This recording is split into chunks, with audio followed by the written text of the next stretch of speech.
দেখতে পাচ্ছি। দেবের মতো লোক দিয়ে হচ্ছে, কিন্তু সেটা লোক দিয়ে হচ্ছে। ভোটের মুখে তৃণমূলে অস্বস্তি বাড়ালেন সিপিএম ছেড়ে সদ্য ঘাসফুলে নাম লেখানো রেজ্জাক মোল্লা। কার্যত অশালীন মন্তব্য করে বসলেন তাঁরই দলের সাংসদ দেব সম্পর্কে। এখন তো সিনেমার লোকেদের দিয়েও তো আবার রাজনীতি হচ্ছে, দেখতে পাচ্ছি। দেবের মতো লোক দিয়ে হচ্ছে, কিন্তু সেটা লোক দিয়ে হচ্ছে। এই রে, এটা বলে ফেললেন, এটা বলে ফেললেন। এখানেই থামেনি ভাঙড়ের তৃণমূল প্রার্থী রেজ্জাক। তৃণমূল সাংসদ মুনমুন সেনের নাম টেনে মমতা বন্দ্যোপাধ্যায় তারকাপ্রীতি নিয়েও পরোক্ষে প্রশ্ন তুলেছেন তিনি। তারকাদের প্রার্থী করার প্রসঙ্গে টেনে এনেছেন দলের অন্তর্দ্বন্দ্বের প্রসঙ্গ।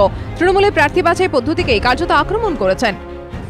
এগুলো মানে একটা স্টান্ট, মানে কোথায় কিছু নেই, মানে পার্টির মধ্যে গন্ডগোল, দাও একজনকে ঢুকিয়ে, যার একটা অন্য গ্লামার আছে মুনমুন সেনকে দিয়ে দাও। আচ্ছা, মুনমুন সেন কি কাজে লাগবে? কি কাজে লাগবে? মজুরি কি কাজে লাগবে? বিডি শ্রমিকের কি কাজে লাগবে? দুজন অভিনেতা সাংসদ সম্পর্কে এমন অশালীন মন্তব্য করেন কি করে রেজ্জাক? এ কেমন রুচিবোধ? প্রশ্ন তুলছে শিল্পী মহল। এর পেছনে যে খারাপ ইঙ্গিতটা রয়েছে সেইটা অত্যন্ত কুরুচিকর, এবং আমার মনে হয় রেজ্জাক মোল্লা সাহেবের নিজেকে প্রশ্নটা করা উচিত যে মানে উনি কতটা ভদ্রলোক। দীর্ঘদিন মন্ত্রী ছিলেন, ভোটের আগে জার্সি বদলে তৃণমূলে এসেছেন। ভাঙড় থেকে মমতা বন্দ্যোপাধ্যায় তাকে প্রার্থী করেছেন। এহেন রেজ্জাকের মুখে এই ধরনের ভাষা শুনে হতবাক সকলেই। প্রত্যেকে একসুরে দেব ও মুনমুন সম্পর্কে তার মন্তব্যে ধিক্কার জানিয়েছেন।